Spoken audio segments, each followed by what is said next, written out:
Bismillahirrahmanirrahim. Assalamualaikum warahmatullahi wabarakatuh.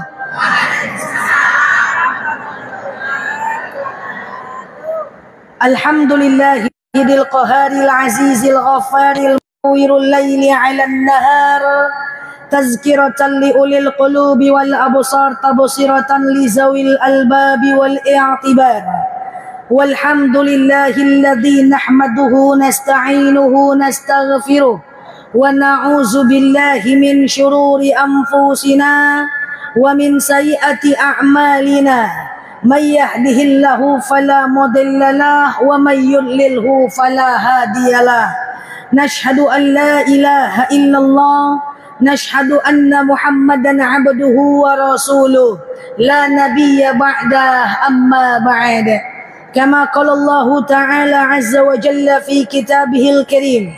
Na'udzu billahi minasy syaithanir rajim. Bismillahirrahmanirrahim.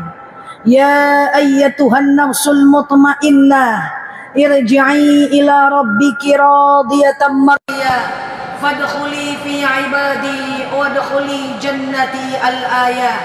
Wa kama qala an-nabiyyuna Muhammad ibn Abdullah man tariqan yaltamisu fihi ilman sahalallahu bihi tariqan ilal jannah. Al-hadis sadaqallahul azim. Yang kami hormati Bapak PJ Bupati Kampar yang alhamdulillah tadi telah memberikan irsadat taujihat kepada kita semua Bapak Ibu, Bapak Haji Hambali SE MBA MH beserta istri yang alhamdulillah tadi berada tepat di samping saya, Masya Allah ya. Yang saya hargai, saya hormati Bapak Haji Saleh Jasid SH, Gubernur Provinsi Riau dan Bupati Kampar pada masanya. Salam ta'zim Pak, yang tadi alhamdulillah juga telah memberikan irsadat taujihat kepada kita semuanya. Yang saya hargai, saya hormati Bapak Dr. Andus Haji Syawir Hamid dan Bapak Haji Dr. Andus Haji Burhanuddin Husain MM selaku Bupati Kampar pada masanya. Masya Allah tabarakallah, ibu bapak semuanya yang hadir dalam majelis ini, serta yang saya hargai, yang saya hormati Bapak Dr. Andus Haji Zulfan Hamid selaku Ketua Purna Bakti ASN Pemkab Kabupaten Kampar beserta istri, dan Ibu Ketua Kepala OPD di lingkungan Pemkab Kabupaten Kampar, dan jamaah bapak-bapak, ibu-ibu semuanya yang hadir dalam majelis ini. Wah, ini saya lihat nih ibu-ibunya nih wajahnya wajah ahli surga Allah semua, amin. Bapak-bapaknya ini wajah-wajah ragu saya Pak. Ragu saya Pak Bupati. Wajah-wajah ahli hidayah Allah, amin. Yang tak sekedar menunggu datangnya hidayah Allah, akan tetapi senantiasa menjemput hidayah Allah tersebut. Amin Allahumma amin. Alhamdulillah hadir kita dalam majelis ini dalam rangka pengajian akbar. Saya yakin siapapun kita yang hadir dalam majelis ini, insya Allah semuanya adalah wanita, laki-laki, muslim, muslimah, bapak ibu, soleh, solehat. Amin. Kita berdoa kepada Allah, Allah lapangkan rezeki kita. Amin. Allah luaskan umur kita kalau kita meninggal. Amin. Allah jauhkan kita dari orang-orang zalim. Amin. Allah angkat segala masalah kita. Amin. Allah matikan kita dalam keadaan husnul khatimah. Amin. Allahumma amin. Karena majelis ilmu ini tempat mustajab doa, maka Bapak Ibu semua hadir dalam majelis ini, insyaallah doa kita mustajab. Selanjutnya, innallaha wa malaikatahu yusalluna 'alan nabi ya ayyuhalladzina amanu sallu 'alaihi wa sallimu taslima. Salawat salam kita hadiahkan kepada baginda Nabi. Allahumma salli ala Muhammad wa ala ali Muhammad. Bapak PJ Bupati dan ibu-ibu, bapak-bapak semua yang saya sayangi karena Allah.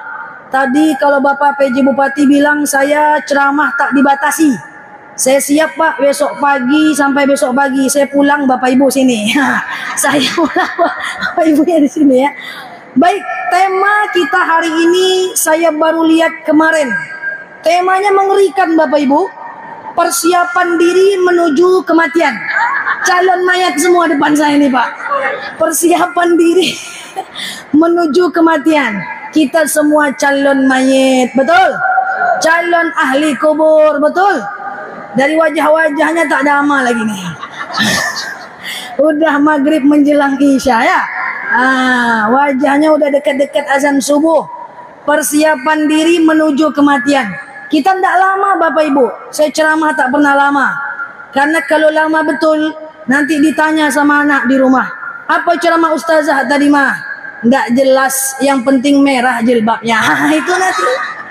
Kadang-kadang mak saya pulang pengajian Pak. Saya pulang-pulang ngisi pengajian. Ketemu depan pintu. Dari mana mak? Dari pengajian nak. Nela dari mana? Habis ngisi kajian mak.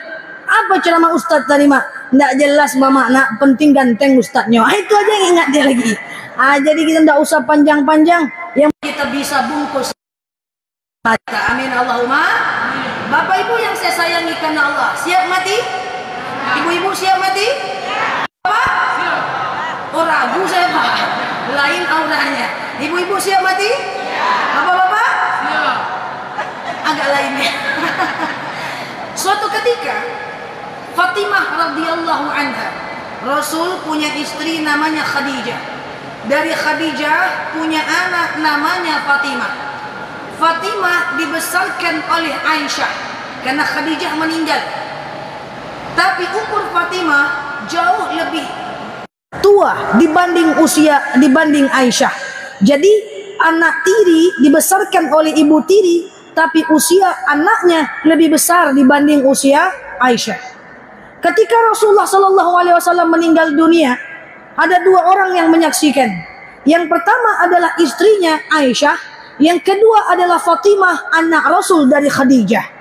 Saat Rasulullah terbaring sakit di depan kamar Aisyah. Jadi Raudhah sekarang Pak, makam baginda Nabi itu dulu adalah mantan rumah Aisyah. Karena para nabi beda dengan manusia Pak. Nabi Bapak Ibu di mana dia dimatikan, di situ dia dikuburkan. Jadi misalnya Nabi Harun itu meninggalnya di Bukit Tursina, di kaki Bukit Sinai. Ya udah, di mana dia meninggal, di kaki bukit lah kuburannya. Sedangkan baginda Nabi meninggalnya di rumah Aisyah. Makanya Raudhah sekarang itu mantan rumahnya dari Aisyah dan Rasulullah. Ketika Rasulullah terbaring di ruang tamunya Aisyah, ketika Rasulullah menghadapi sakaratul maut, apa kata Rasulullah? Fatimah ta'ali. Fatimah, kesini Fatimah. Dipanggil oleh Aisyah.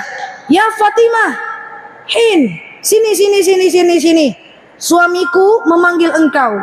Datanglah Fatimah di hadapan Aisyah, di depan calon jenazah baginda Nabi. Lalu kemudian Fatimah menempelkan telinganya ke mulut Rasulullah. Dilihat oleh Aisyah dari jauh sambil kepo Pak. Jadi yang kepo bukan cuma ibu-ibu nih Pak, Aisyah kepo juga dia.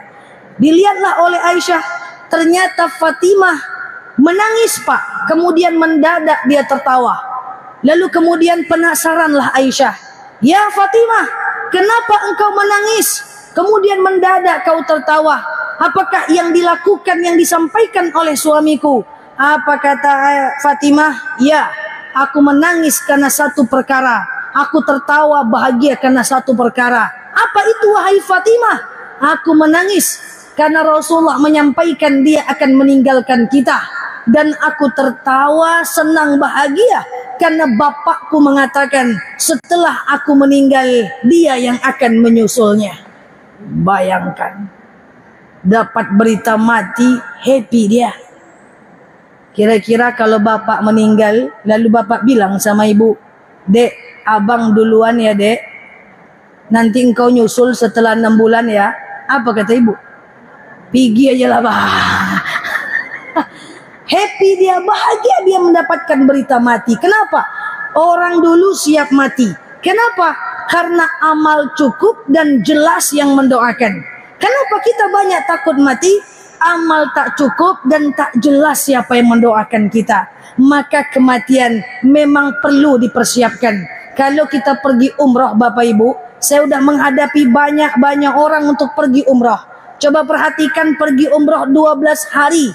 tengok isi travel bag tas kalau kita pergi umrah. Saya pernah beberapa kali buka tas jemaah di depan saya. Pas terbuka, ada isinya caplang minyak telon. Ini untuk apa, Bu? Oh, ini nanti Ustazah, kalau di sana itu nanti terlalu dingin dan panas, saya masuk angin, saya bisa pakai minyak telon. Buka sikit, nampak ikan teri main bola. Ini apa nih, Bu? Oh, ini Ustazah, nanti kalau saya tak sedap makanan di sana, saya siapkan biar makan ikan teri main bola. Pas dibuka, tengok semur jengkol sama rendang jengkol. Ini untuk apa nih, Bu? Pokoknya persiapan aja Ustazah. Dibuka lagi, apa nih, Bu? Kaos kaki satu lusin. Untuk apa? Kalau dingin Ustazah, saya pakai kaos kaki. Dan bercampur bau ikan teri main bola dengan balsem. Perjalanan 12 hari kita persiapkan sebegitu mantap. Tapi pertanyaannya, apa yang kita siapkan ke dalam perjalanan mati kita? Saya sering tanya kepada jemaah akhir-akhir ini, saya tanya, hidup ini capek Bapak Ibu?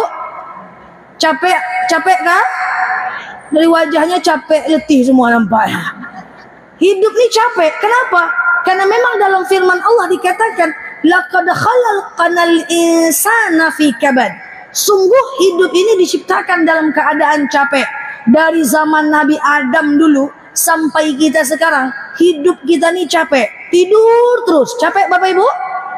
Masak terus, capek? Ke pasar terus, capek? Belajar terus, capek juga. Hidupnya udah capek, sementara mati tak ada jaminan apa-apa. Sebelum saya jelaskan persiapannya, saya jelaskan dulu tentang matinya. Bapak Ibu yang saya sayangi karena Allah, idza jaa ajaluhum la yastakhiruna sa'atan wa la yastaqdimun. Jika datang ajal, itu tidak akan dimundurkan oleh Allah dan takkan dimajukan walaupun cuma sedetik saja. Saya jelaskan. Mati itu jadwalnya Allah takdirkan. Tapi cara matinya kita yang usahakan. Saya ulang pelan-pelan. Matinya jadwalnya Allah yang tentukan. Tapi matinya pengen kayak apa, kita yang usahakan. Saya ambil contoh. Misalnya besok jam 1 pagi jadwal, jam 1 siang jadwal mati saya. Ini contoh saja, Pak. Besok siang adalah jadwal mati saya. Besok siang saya ngapain? Maka mati saya dalam keadaan itu.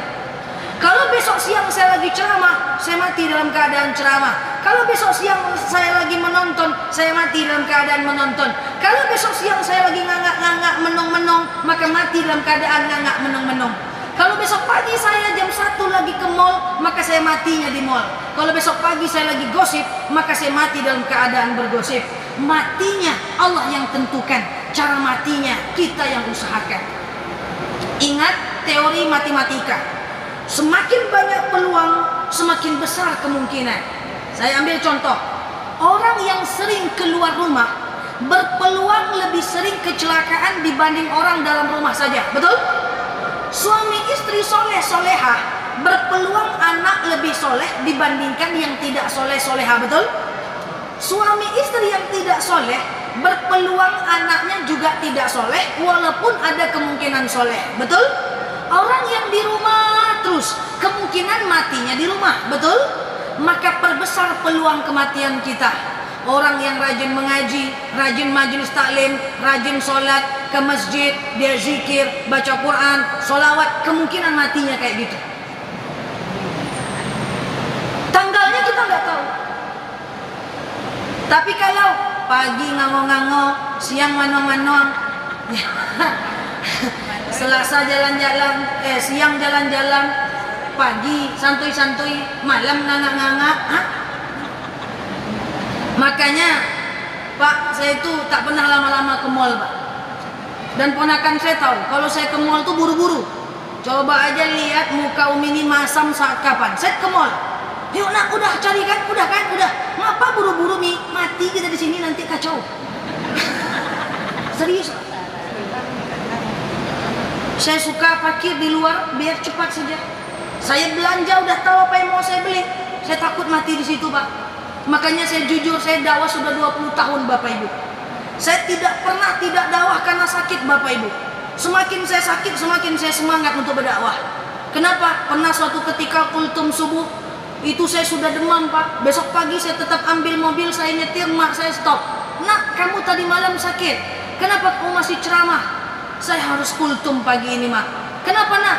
Jangan-jangan pagi ini jadwal mati saya, mak. Kita tidak tahu kapan mati kita.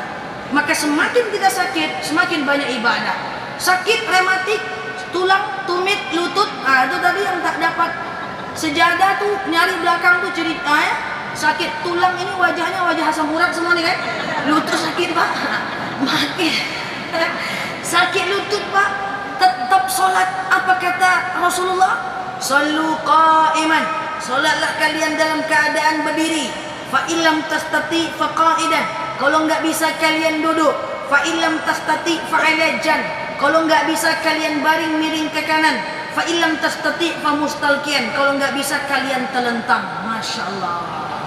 Makin sakit, makin sholat. Jadwal mati Allah tentukan, cara mati kita yang usahakan. Paham sampai sini? Saya ulang lagi, jadwal mati Allah yang tentukan. Kalau cara matinya kita yang usahakan. Yang penting usaha dulu. Mau kayak mana matinya kita tawakal. Yang penting kita berusaha. Dan sebaik-baiknya mati adalah yang mengucapkan kalimat La ilaha illallah. Bapak Ibu yang saya cintai karena Allah, kita bahas sebentar sebelum kita persiapkan. Mati itu sakit, Bapak Ibu.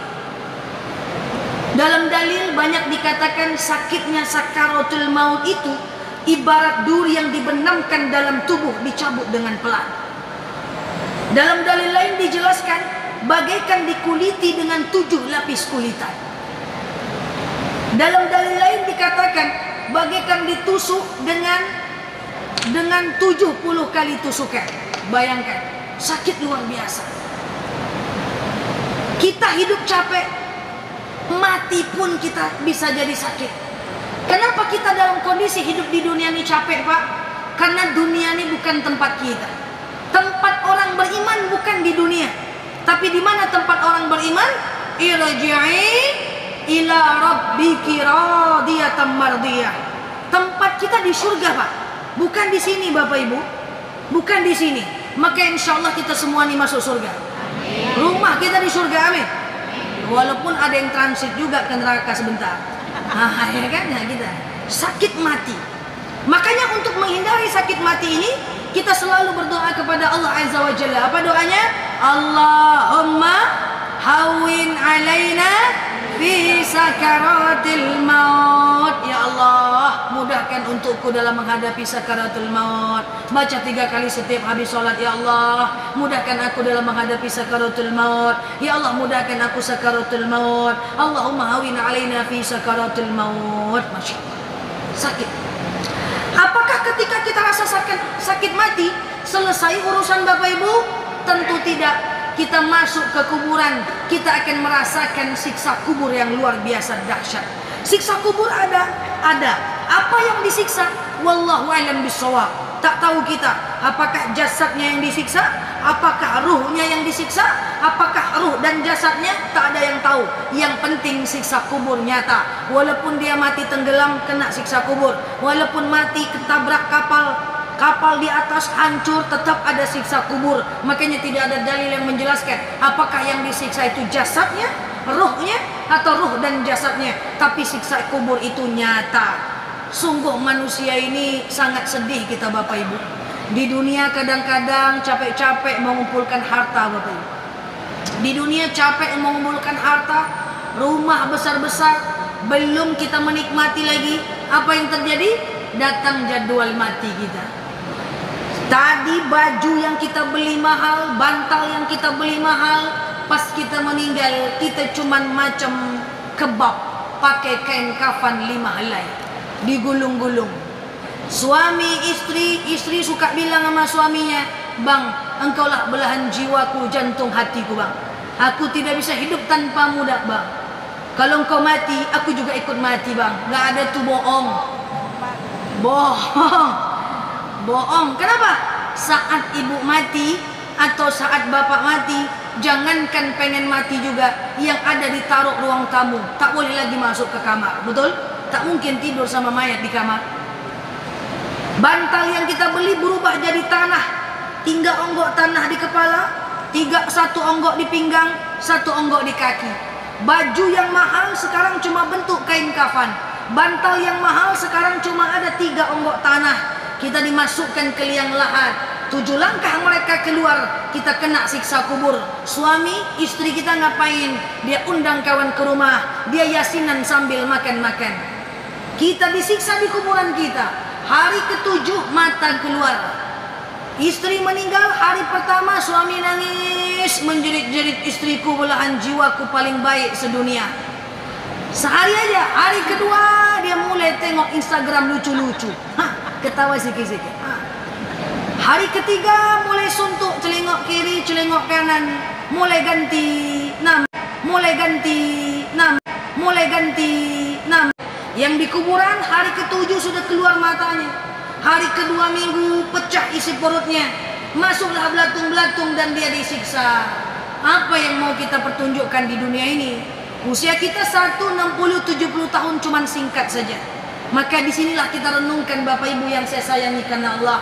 Jangan sampai di dunia kita capek, kita mati masuk neraka. Na'udzubillah. Siksa kubur pedih luar biasa. Makanya kita selalu berdoa, Allahumma inni a'udzubika min azabil qabr. Ya Allah, aku berlindung kepadamu dari siksa azab kubur. Masya Allah. Dah di kubur kita belum persiapkan lagi. Saya ikut kata Pak PJ Bupati, tak ada batas waktu kan. Saya cakap terus. Belum masuk tema lagi Pak. Macam mana nih Pak? Belum persiapannya lagi ya. Saya mau nakut-nakuti dulu. Tadi mak saya nanya, mau kemana nak? Ke Kampar mak. Ngapain? Menakut-nakuti masyarakat Kampar dengan mati. Loh kok mati? Temanya kematian mak. Sesiksa kubur pedih. Mati hidup capek, mati sakit, kubur sakit. Apakah dapat enak lagi? Belum tentu Bapak Ibu. Bisa jadi na'udzubillah kalau kita tak baik, kita akan masuk ke dalam api neraka. Kalau ada jemaah saya bilang Bapak Ibu, ustazah, iya, kita ini semua bakal masuk surga kan orang Islam? Saya bilang iya. Kenapa emangnya? Oh, jadi kita cuma dicuci aja nyokan di neraka. Nyo katanya Pak. Neraka itu enggak nyo Bapak Ibu. Neraka itu enggak nyo. Oh jadi kita cuma masuk neraka aja nyokan, dicuci aja nyokan. Tidak Bapak Ibu. Jangan pernah berpikir masuk neraka, karena neraka itu pedih. Saya sampaikan, neraka itu terdiri dari 3 bagian. Pertama ada namanya pintu neraka. Siapa orang yang berada di pintu neraka? Satu-satunya orang yang berada di pintu neraka adalah Abu Thalib, paman Rasulullah, mati dalam keadaan kafir. Tapi Rasulullah mendoakan dia. Apa kata Rasulullah? Ya Allah, berikan siksa yang paling ringan untuk pamanku Abu Thalib. Apa yang terjadi? Abu Thalib cuma di pintu Pak. Dia tak masuk dalam neraka Pak. Dia cuma di pintu aja Pak. Bagaimana siksa di pintu ini? Dipasang terompah mendidih ubun-ubunnya di pintu. Yang kedua adalah di dalam neraka. Siapa orang yang berada dalam neraka? Yaitu orang Islam yang berdosa. Siapa dia? Yang dia sholat tapi masih ngomongin orang, yang dia ibadah tapi masih gosipin orang, yang dia baik sama orang tapi dia nggak sholat, yang dia taat sama Allah tapi suka melawan suami. Tapi tidak ada ibu-ibu di sini, baik-baik semua. Nah, itu di dalam neraka itu. Yang nyo tadi itu dalam neraka. Yang ketiga adalah kerak-keraknya api neraka. Siapakah mereka yang masuk ke dalam keraknya api neraka? Orang Islam yang syirik, orang Islam yang mati dalam keadaan bunuh diri, dan seterusnya di kerak-keraknya api neraka. Apa gambaran kerak-kerak api neraka? Dalam dalil dikatakan, tabbas yada abi lahabi wa tab. Celakalah kedua tangan Abu Lahab. Ma aghna anhu maluhu wa ma kasab. Tidak ada baginya harta yang telah dia usahakan. Sayasla naro zatal lahab. Dia akan dimasukkan ke dalam neraka api yang bergejolak. Wa imra'atuhu hammalatal hatab. Istrinya mengambil kayu api, dia junjung, dia bakar untuk membakar dirinya sendiri. Lalu kemudian fi jidha hablum min masad, dia ambil kayu api, dia gantung ke lehernya, dia bakar dirinya sendiri. Itu dikerak-keraknya api neraka bersama Abu Lahab, istri, soulmate dan CS-nya Abu Lahab. Termasuk Abu Lahab, Abu Sufyan, Abu Jahal, si abu-abu itu. Dan 1 hari di neraka 1000 tahun di dunia, 1 detik di neraka 48 tahun di dunia. Maka jangan pernah berpikir masuk neraka dulu baru ke surga. Berpikirlah masuk surga tanpa hisab. Amin. Nah, pertanyaannya, apa persiapannya? Gimana caranya nih supaya saya bisa mati dalam keadaan syahid, bisa mati dalam keadaan baik, bisa mati tanpa mampir ke neraka? Bapak-bapak, ibu-ibu yang saya sayangi karena Allah, poin pertama, selesaikan segera urusan dengan manusia. Saya pelan-pelan, selesaikan segera urusan dengan manusia. Kita ada beberapa poin saja. Bapak Ibu, segala yang tidak selesai di dunia akan dipertanggungjawabkan di akhirat. Maka tugas saya cuma mengingatkan untuk kita menyelesaikan semuanya di dunia. Orang yang suap, orang yang pernah kita sakiti, balik dari pengajian nih, telepon dia, ucapkan mohon maaf lahir dan batin. Kalau tak minta maaf di dunia, nanti minta maafnya di padang mahsyar. Hutang yang tidak kita selesaikan, ganti. Yang tidak selesai di dunia, diganti dengan amal di akhirat. Jilbab kawan yang kita pinjam, kembalikan besti. Karena segala yang tak kita kembalikan, akan kita kembalikan di akhirat. Tidak ada lagi jemaah-jemaah yang di sini yang suka di masjid sholat Jumat hilang sendalnya, bawa sendal orang. Nanti akan dipertanggungjawabkan di hari akhirat. Orang-orang yang pernah kita omongkan kalau dia dekat sama kita, segera minta maaf, mohon maaf lahir dan batin. Suami yang pernah menyakiti istri, istri yang pernah menyakiti suami, ucapkan mohon maaf lahir dan batin. Ada orang kemarin cerita sama saya, malam dia melawan suaminya, besok pagi suaminya meninggal. Saya bilang, gimana nih Ustazah? Hati-hati nanti malam dicari bu. Kata saya ya. Nah, jadi ucapkan mohon maaf lahir dan batin. Makanya urusannya selesaikan sama manusia di dunia. Saya sering bilang jamaah saya di Pekanbaru, Pak, berhenti menyakiti hati siapapun. Karena segala orang hati yang kita sakiti di dunia, maka kita akan diminta pertanggungjawaban di hari akhirat. Selesaikan. Sama anak pernah berdusta waktu kecil, ucapkan mohon maaf lahir dan batin. Pernah minjam uang anak kok ketawa? Pernah minjam uang anak, tak ibu ganti? Nak, kalau ada dulu uang saya, uang kamu tak ambil, mama minta maaf. Apa yang perlu selesaikan dengan manusia? 1, kalau kita nyakitin hatinya, segera minta maaf. 2, kalau kita pinjam barangnya, segera kembalikan atau minta ridhonya. Yang ketiga, kalau kita punya hutang kepadanya, segera bayar atau minta ridhonya. Yang keempat, saya cepat betul? Cepat betul, cepat betul. Pas ya. Yang keempat, kalau dia menyakiti kita, maka maafkan dia, selesaikan. Dan mulai hari ini kita kurangi bicara soal orang lain. Kerjakan bagian kita, biar Allah yang mengukurnya. Jangan suka cerita-cerita jelek tentang orang, siapapun dia. Ini poin pertama, selesaikan urusan dengan manusia. Hati-hati jangan bikin salah. Orang itu yang kita ingat baiknya, jasanya, bukan buruknya. Ingat, siapa yang buka aib manusia di dunia, Allah akan bukakan aibnya di akhirat.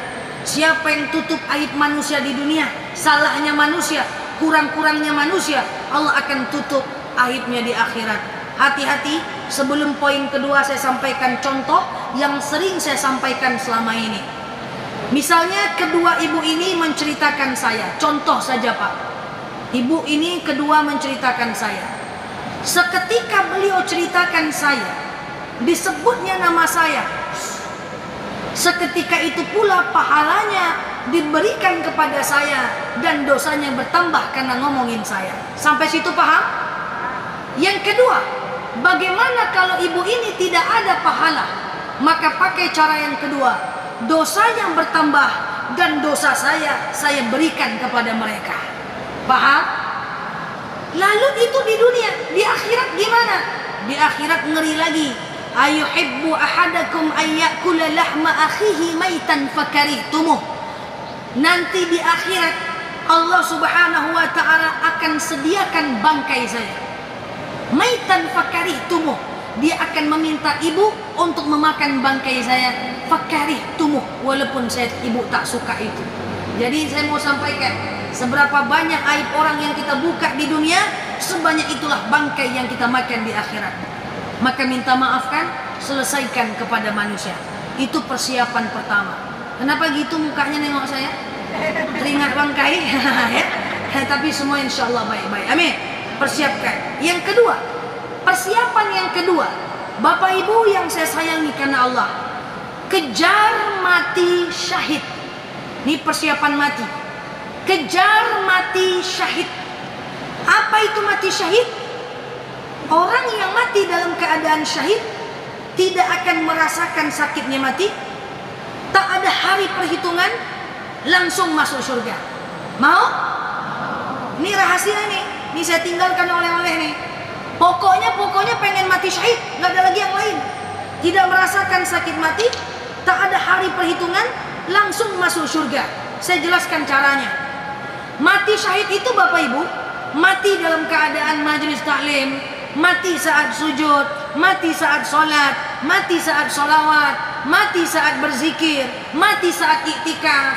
Tapi kan masalahnya Bapak Ibu, tak mungkin kita sholawat 24 jam, majelis taklim 24 jam, kita baca Quran 24 jam, kita ibadah 24 jam. Kan agak susah. Walaupun kita bisa, habis majelis taklim sholawat lagi, habis sholawat majelis taklim lagi, habis ini pengajian lagi, bisa. Tapi agak sedikit sulit. Maka ada satu kunci cara mati syahid yang super gampang. Kalau Bapak Ibu mau ngamalkan ini bagus. Apa itu? Jaga wudhu 24 jam. Habis wudhu batal ambil lagi, batal ambil lagi, batal ambil lagi, batal ambil lagi, batal ambil lagi, batal ambil lagi, batal ambil lagi. Kenapa? Orang yang mati dalam keadaan berwudhu, maka matinya mati syahid. Apa itu mati syahid? Tak merasakan sakitnya mati, tak ada hari perhitungan, langsung masuk surga. Jadi kalau bisa jaga wudhu lah. Tapi sholat juga ya. Jangan wudhu aja sholat subuh enggak. Waduh tidak. Kenapa kau jaga wudhu? Kata ustaz aja jaga wudhu aja. Sholat subuh enggak. Itu sama dengan mahasiswa saya. Siapa yang tadi malam tahajud? Saya bu. Yang tak sholat subuh? Saya juga bu. Tahajud tapi enggak sholat subuh. Tak kalau. Jadi Bapak Ibu kejar nih Bapak Ibu mati syahid. Pokoknya pastikan aktivitas kita itu berada dalam mode ibadah. Mode ibadah. Mode ibadah. Bekerja kita di kantor bapak-bapak ibadah. Apalagi maaf izin, saya dapat tahu ini adalah banyak pensiunan. Tak ada lagi yang mau Bapak Ibu urus. Cucu udah besar-besar. Ya kan? Dulu waktu anak kecil, nggak bisa sholat ada anak. Pas anak udah besar, ada cucu pula rupanya tak juga bisa sholat jangan sampai ya. Mode ibadah, sholat ke masjid, majelis taklim, ibadah, baca Quran, sholawat ya. Kemudian kita jaga wudhu 24 jam. Datang majelis taklim. Majelis taklim ini deh, kalau kita mati di dalam nih Pak, ini mati syahid mutlak Pak. Makanya saya suka pesan kepada jemaah, rajin-rajinlah datang dalam majelis taklim. Sekampar ini luar biasa. Majelisnya banyak, pesantrennya banyak, orang berimannya banyak. Kampar terkenal ini, luar biasa kotanya, luar biasa. Beruntung Bapak Ibu hidup di sini, masya Allah. Pengajian banyak, orang soleh banyak, orang alim banyak, betul? Datanglah pengajian-pengajian Bapak Ibu. Karena kalau macam saya nih, tak datang pengajian, saya masih bisa kuliah lagi. Mata masih nangkap, otak masih oke. Kalau macam Bapak Ibu ni tak mau pengajian, kemana mau belajar? Kuliah. Terkejut bangku tu, siapa duduk ni? Baca buku, dijauhkan mata tak nampak, didekatkan lebih parah. Bawa tegak sakit lutut, bawa duduk sakit pinggang. Gimana lagi belajar kalau nggak dalam majelis taklim? Poin pertama, selesaikan urusan dengan manusia. Jangan bikin salah dengan siapapun. Usahakan kita tak nyakitin hati orang, biar orang nyakitin kita. Usahakan tak nyakiti, tidak membalas keburukan dengan keburukan, biar orang lain zalim, kita tidak boleh zalim. Jangan membalas segala dosa dengan dosa, karena nanti kita akan mendapatkan pahala di yaumil akhir insyaallah. Yang kedua, kejar mati syahid. Mati dalam keadaan majelis taklim, solawat, baca Quran, dan usahakan mati dalam keadaan berwudu. Supaya apa? Supaya kita betul-betul persiapkan mati dalam keadaan baik. Apa-apa itu kita zikir. Terkejut, la haula wala quwata illa billah. Jangan bapak nanti sakit jantung terkejut, mati kau mati nanti. Jadi nggak zikir dia. Apapun yang kita lakukan, usahakan zikir. Yang ketiga, bapak ibu yang saya sayangi karena Allah, bagaimana cara mati kita yang ketiga? Cara mati yang ketiga buat kita semua bapak ibu adalah persiapkan kunci surga. Nah, ini terakhir nih. Satu tadi apa? Selesaikan urusan dengan. Yang kedua, kejar mati dalam mode ibadah. Saya usia duha menjelang zuhur lah usia saya. Tapi saya tidak mau mengerjakan yang tidak mengantarkan saya kepada ibadah. Saya takut mati saya di situ Bapak Ibu. Jadi hampir 24 jam saya berusaha untuk tetap produktif.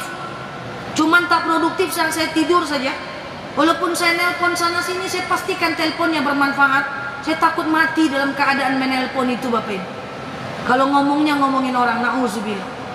Kan tadi saya bilang jadwal mati Allah yang tentukan, cara mati kita yang usahakan. Ya. Kemudian yang ketiga, apa yang ketiga? Belum lagi. Kok belum ya? Belum. Ada. Yang kedua apa tadi? Mati syahid. Kemudian yang ketiga, cari kunci surga. Nah ini poin ketiga kajian kita. Bapak Ibu, masuk surga butuh modal. Nah ini nih, masuk surga butuh modal. Orang bisa masuk surga dengan 3 cara. Cara yang pertama, masuk surga dengan ibadah. Jelas, sholat, puasa, zakat, tunggang tunggi, puasa sunnah, sholat sunnah, baca Quran, zikir. Jangan banyak nyakitin hati orang, fokus kepada Allah, makan makanan halal, insya Allah masuk surga dengan ibadah. Yang kedua, kunci surga, bisa jadi ibu masuk surga dengan ilmu pengetahuan. Tuntut ilmu banyak-banyak, sikit-sikit kasih orang. Tuntut banyak-banyak, sikit-sikit kasih suami ilmu. Tuntut ilmu banyak-banyak, sedikit-dikit kasih ilmunya ke anak. Tapi memberikan ilmu kepada orang lain ada gayanya. Khatibun nas biqadri ukulihim. Ajarkan orang sesuai dengan kemampuan bahasanya. Enggak boleh ibu bapak enggak sholat, apa ibu bilang? Bang, ara'aital ladzi yukadzibu biddin, fadzalikal ladzi yad'ul yatim. Tahukah engkau orang menustakan agama? Bang, alladzina hum an sholatihim sahun. Tersinggung suaminya nanti, selebeu.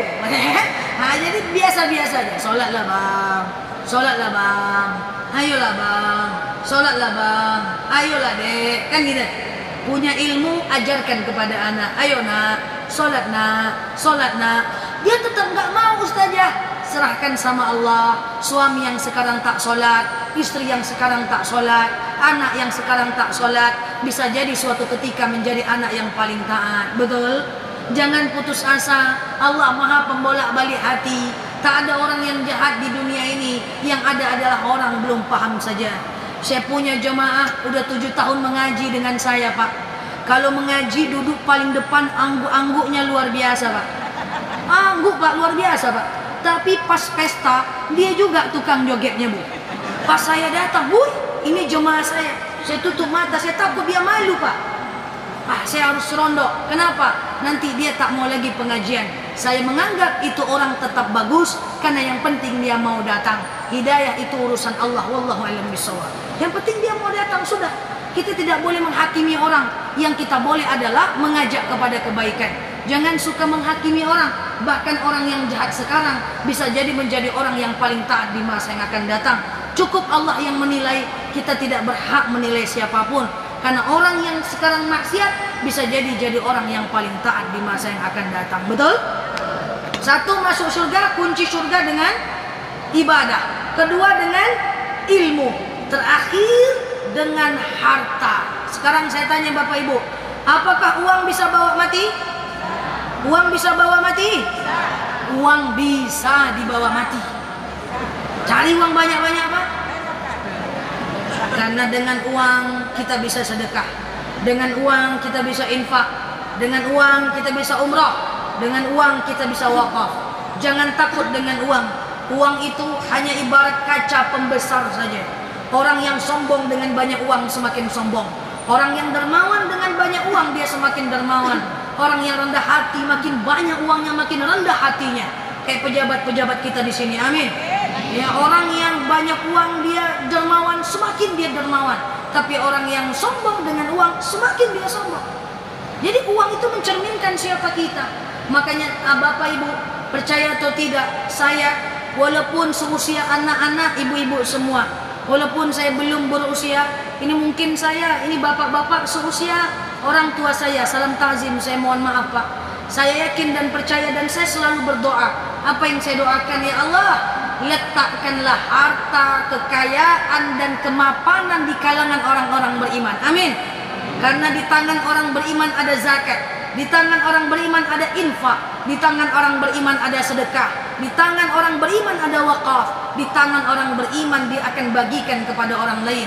Maka mudah-mudahan harta itu berada di tangan kita semua. Amin. Dengan harta di tangan kita, kita infak, kita wakaf, kita bisa masuk ke dalam surga dengan harta. Sudah bertahun-tahun yang lalu seorang nenek-nenek datang ke tempat saya, pakai tongkat Pak, datang ke rumah saya. Bahasanya udah tak jelas lagi bahasanya, tapi saya mencoba memahami apa cakap beliau. Nak, iya nek, nenek pengen masuk surga nak. Saya biasanya tanya ini, nenek pengen surganya jalan biasa atau jalan tol? Jalan tol lah nak. Oh, nenek pengen surganya VIP atau regular? VIP lah nak. Oke, saya sampaikan nek, masuk surga harus ada modal. Saya tanya dulu ya, modal nenek. Itu percakapan saya dengan nenek yang bertongkat itu di tempat orang tua saya. Satu, nenek ada ibadah nggak? Nenek ibadahnya biasa-biasa aja nak. Nenek kerja pagi ke sawah, sore mengalau tiak datang ke rumah. Ibadah nenek biasa-biasa aja, tapi nenek sholat, nenek puasa, nenek zakat, tapi tak kuat-kuat kali. Kurang modal nek. Saya tanya lagi, nenek punya ilmu nggak? Ilmu nenek karena sibuk dengan cucu ngasuh anak. Tak pernah nenek majelis taklim, cuman sesekali saja. Itu pun masuk ke telinga kiri, keluar telinga kanan. Payah nenek, tak ada modal masuk surga. Saya tanya lagi yang ketiga, nenek punya uang dah? Nggak ada uang nenek. Onde-mande, baca rohnya pun nggak ada duit. Nah, saya tengok dari wajah-wajahnya ada aura-aura ibu kos. Nenek punya kos-kosan atau rumah petak atau tanah? Oh ada nak. Berapa kos-kosan nenek? 10 pintu nak. Pintunya aja tuh betul-betulan asli nak. Saya tanya, nenek hari-hari makan apa? Hari-hari nenek cuman makan bubur ayam aja nak. Bubur. Saya bilang, nek, kita kalau untuk beli bubur tak perlu rumah kos 10 pintu nek. Maksudnya apa nak? Nenek jual 3 pintu, nenek bangun masjid 7 pintu untuk beli bubur nek. Loh emangnya kenapa kalau nenek bangun masjid? Dalam dalil sahih, man bana lillahi masjidan banallahu bihi baitan fil jannah. Siapa yang bangun rumah Allah di dunia, Allah akan buatkan untuknya rumah di surga. Jadi nenek kan perlu modal nih ke surga nek. Ilmu tak ada, ibadah juga ndak, nenek ndak terlalu banyak. ambil uang itu, jual 3 kos-kosan, bangun masjid, nanti nenek ada kaplingan rumah di surga. Pas mau masuk surga ditanya malaikat, mau kemana? Enak aja kau tanya malaikat, tuh rumah aku di dalam, bisa nek, VIP nek. Maka saya ingin buktikan bisa masuk surga dengan harta. Maka kalau ada wajah-wajah ibu di sini punya rumah petak 20 petak rumah kos-kosan setingkat 2 tingkat, jual sebagian, bangun masjid, bisa masuk surga. Persiapan kematian kita. Saya anak paling kecil Pak, di antara 4 orang bersaudara. Saya jelas bilang dengan mak bapak saya, mak bapak, jangan banyak tinggalkan warisan buat kami. Ditinggalkan atau tidak, kami tetap harus bekerja. Uang mak kalau ada pakai sedekah, pakai infak, pakai wakaf untuk menyelamati mak nanti di akhirat. Karena kami tak bisa menyelamatkan mak, kami cuma bisa menyelamatkan mak dengan doa. Uang mak yang ada itu mak maksimalkanlah untuk ibadah mak, jangan disimpan-simpan. Ini penelitian menyebutkan makin tua makin menyuruk-nyurukkan emas. Bukan ibu-ibu di sini, bukan. Jangan tersinggung pula, nanti tak diundang lagi pula saya. Ya kan? Makin ya, tak boleh itu. Ya, untuk ibadah, insya Allah. Semoga kita semua jadi ahli surga. Amin. Amin. Allahumma amin. Baik Bapak Ibu, sesuai janji saya tadi Pak PJ Bupati, tak lama-lama Pak, nanti lupa pula ibu-ibu nih kajinya Pak. Saya tak lama-lama, izin Bapak Ibu, saya tidak bermaksud menceramahi Bapak Ibu semuanya, sekedar berbagi ilmu saja kepada orang tua saya yang ada di sini. Titipkan salam saya buat anak, saudara dan cucu Bapak Ibu yang tak sempat bertemu saya hari ini. Saya pamit, setelah ini balik ke Pekanbaru. Semoga kita semua mati dalam keadaan baik, amin. Dijauhkan dari masalah dunia, amin. Ditingkatkan keimanan kita, amin. Dilunakkan hati kita, amin. Allahumma amin. Saya tak bermaksud menceramahi, sekedar berbagi ilmu saja, tanpa mengurangi rasa hormat saya kepada ibu dan bapak. Wallahu a'lam bishawab. Subhanakallahumma wa bihamdika, nashhadu an la ilaha illa anta, nastaghfiruka, natubu ilaik. Assalamualaikum.